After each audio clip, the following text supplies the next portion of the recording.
In the 15th century, the societies that would go on to form the Angolan nation were all tribal-based and semi-organized.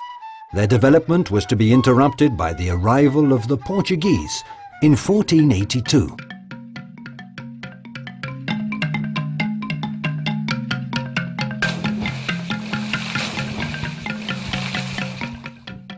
Throughout the entire 18th and 19th centuries, Portuguese influence in Angola was limited to a few seaports and the occasional prison in the interior.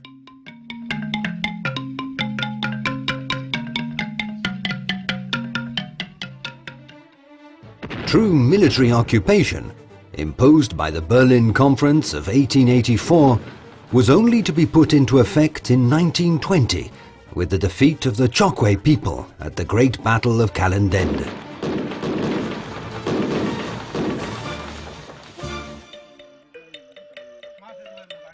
Resistance to Portuguese colonialism became a single struggle. Oppression, discomfort and discrimination brought everyone together against a common enemy. Modern nationalism was born. In 1956, the MPLA was founded, the Movimento Popular de Libertação de Angola, or People's Movement for the Liberation of Angola, to be followed later by other nationalist groups. In 1961, when all hope of brokering independence from Portugal had faded, war broke out. A war that was to last 13 long years. The Portuguese Revolution on the 25th of April 1974 hastened the declared freeing of the territories from colonial rule.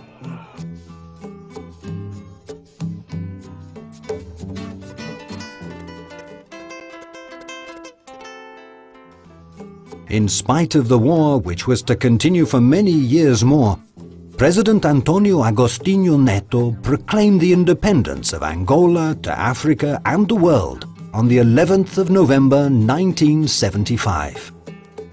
Em nome do povo angolano, o Comitê Central do Movimento Popular de Libertação de Angola, MPLA, proclama solenemente perante a África e o mundo a independência de Angola.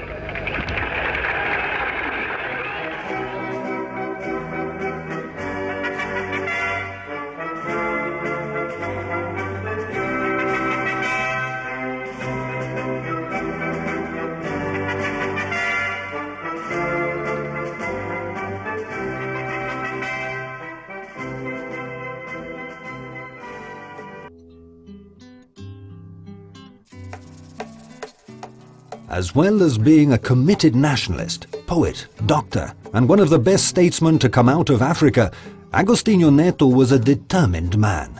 In the face of widespread skepticism, he embarked on the journey in the certainty of victory. O mais importante é a luta. But Neto died shortly after.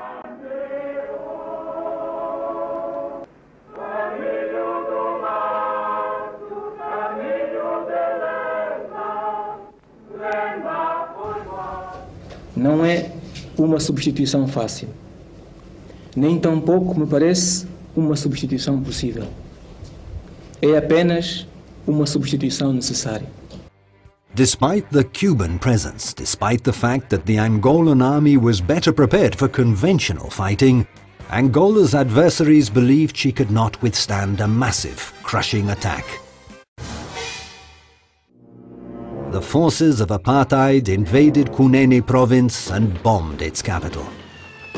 There were attacks and sabotage cropping up everywhere, with operations reaching the outskirts of Luanda.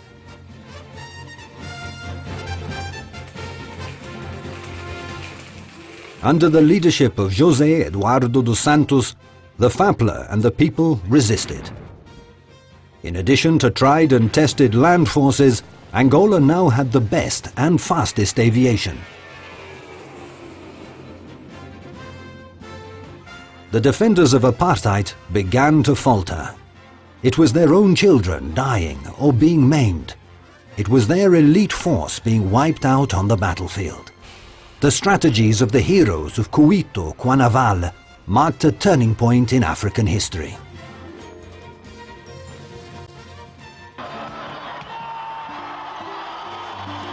Namibia won its independence. The segregationist Carcamano regime fell, and a multi-party government system was established in Angola.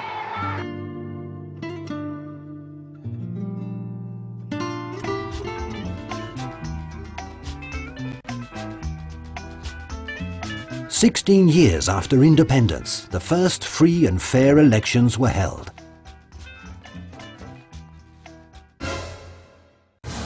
UNITA contested the results and went to war again, more fiercely and violently than before. Bridges were destroyed, cities razed to the ground. Many thousands died.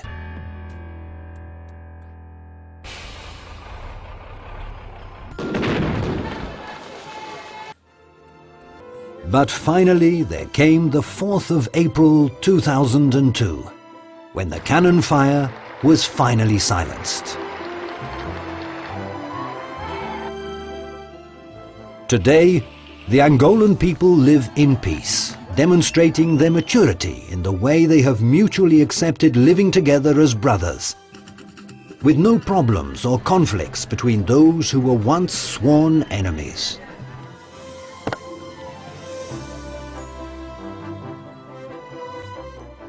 Few know as well as the Angolans where a dispute with no dialogue or understanding can lead to.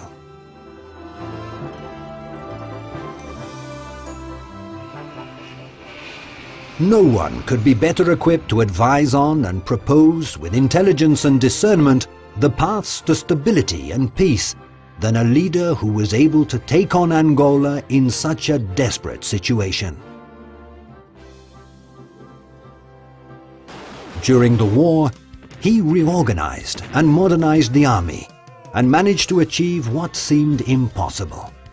As Commander-in-Chief, he not only knew how to choose the best military leaders, he also never once forgot that every moment was a time when it was useful and necessary to be working for peace, displaying magnanimity like few others.